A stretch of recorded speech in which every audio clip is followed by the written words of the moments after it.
بازیگری که در اوج شهرت با یه تصمیم جنجالی همه چیز رو پشت سر گذاشت و رفت. از تومور مغزی دوران کودکی و فاجعه اعتیاد پدرش تا لغو ناگهانی عروسی درست چند ساعت قبل از عقد. اما این تازه اول ماجراست. چی شد که پرستو صالحی از توقیف و ممنوع کاری در ایران رسید به مجریگری یه رئالیتی شو پرحاشیه در ترکیه؟ آماده یک تجربه بی‌نظیر عاشقانه هست. وسط یک جزیره محصور میون این همه دوربین قرار دختر پسره جذاب ایرانی اولین قدم رو برای پیدا کردن نیمه گمشده خودشون بردارن.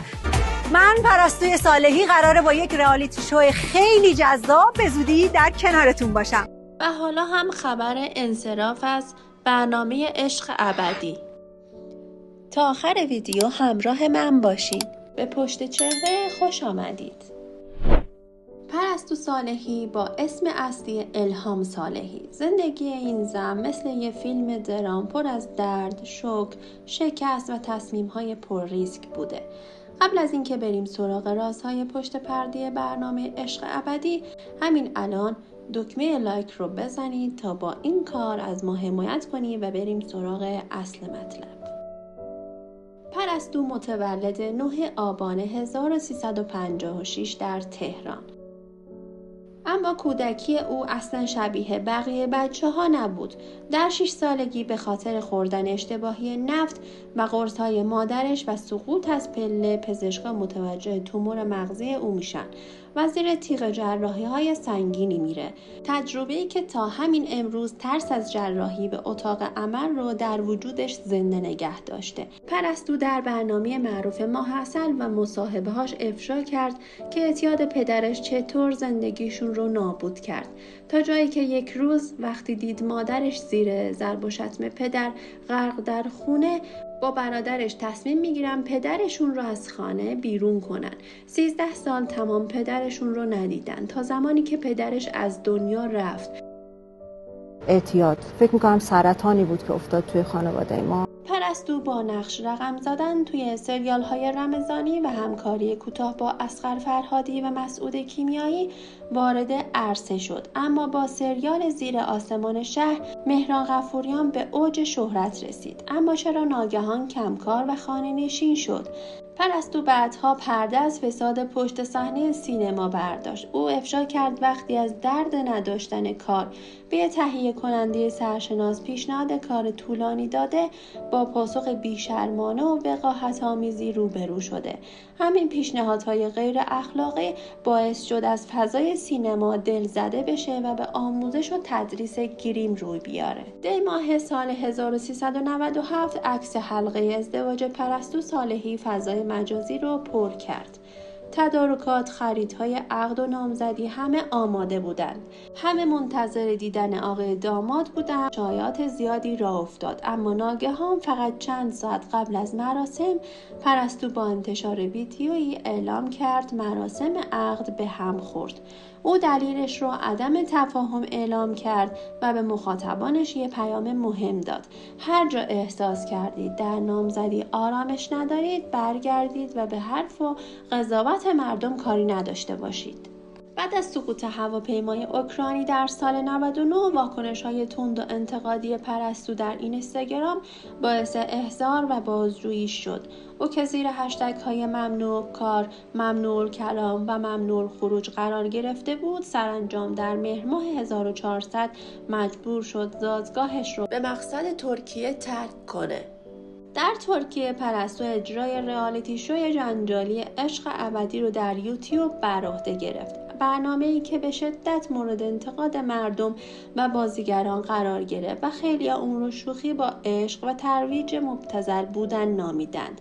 پرستو در پاسخ به انتقادها اعتراف کرد که خودش هم از حرفا و روابط پشت صحنه بچه‌ها شوکه و هنگ شده. دلایلی مثل فشار مالی شدید باعث پذیرفتن این اجرا شده. اعلام کرده بود که من از روی بیپولی مجبور به اجرا در این برنامه شدم. سازندگان این برنامه همه ترکیه‌ای هستند و اخلاق و خیانت هیچ اهمیتی برایشان ندارد.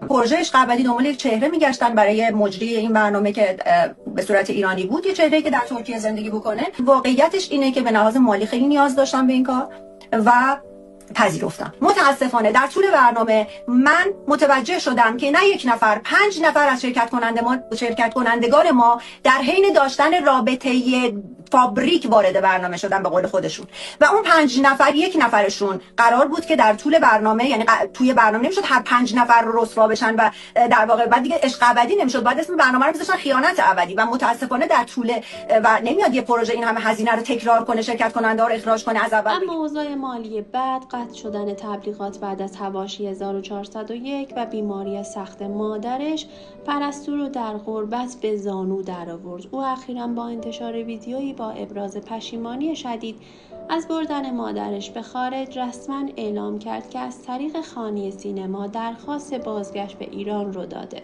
درخواستی که واکنش‌های جنجالی زیادی از سمت مسئولان ارشاد و مجریان تلویزیون به همراه داشت. اخیراً هم با شروع فصل جدید عشق ابدی 3، پرستو صالحی با انتشار مطلبی در اینستاگرام اعلام کرد که در فصل 3 برنامه عشق ابدی حضور نخواهد داشت.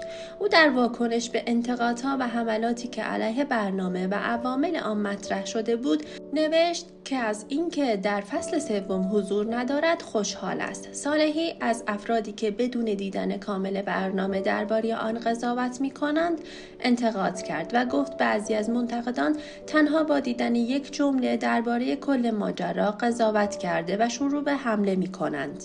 او معتقد بود بخشی از این انتقادها نه به خاطر خود برنامه بلکه به دلیل مخالفت برخی افراد با شخص پرستو صالحی است و آنها منتظر فرصتی بودند تا علیه او موضع بگیرند. صالحی همچنین در واکنش به اتهام زن‌ستیزی تاکید کرد که خودش به زن بودنش افتخار می‌کند و با خشونت علیه زنان مخالف است. او در این حال معتقد بود مفهوم غیرت را نباید با خشونت خانگی، کتک زدن زنان یا زنکشی یکی دانست.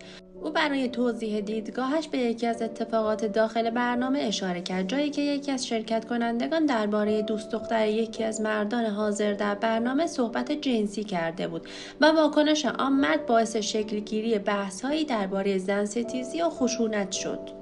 صالحی با اشاره به این ماجرا پرسید که آیا چنین صحبت‌هایی در یک جمع قابل قبول است و آیا واکنش فرد مقابل را باید الزاما خشونت علیه زنان دانست یا اینکه میتوان آن را واکنشی ناشی از غیرت تلقی کرد. این بازیگر در ادامه با اشاره به تجربه‌های شخصی خود و مادرش از خشونت خانگی از مخاطبان خواست بدون شناخت شرایط و گذشته او برچسب زن‌ستیزی به او نزنند. او همچنین از مقایسه عشق ابدی با برنامه‌های مانند زن روز انتقاد کرد و گفت این دو برنامه اساساً ساختار و هدف یکی ندارند. از نگاه او عشق ابدی برنامه‌ای است که بر تنش و درام میان شرکت کنندگان بنا شده، در حالی که زن روز ساختار یک مسابقه را دارد. در نهایت پرستو صالحی با تاکید دوباره بر موضع خود اعلام کرد که در فصل 3 عشق ابدی حضور نخواهد داشت و از این بابت ابراز خوشحالی کرد. زندگی پرستو صالحی آینه‌ای از تصمیم‌های سخت، اشتباهات پرهزینه و فشارهای سنگین فضای هنری و اجتماعی بود. نظرتون درباره برنامه عشق ابدی و تصمیمش برای بازگشت به ایران چیه؟ حتما برام در کامنت ها بنویسید. همه رو با جون و دل میخونم. اگه از این ویدیو خوشتون اومد حتما کانال رو سابسکرایب کنید، زنگوله رو بزنید و این ویدیو رو برای دوستاتون بفرستید.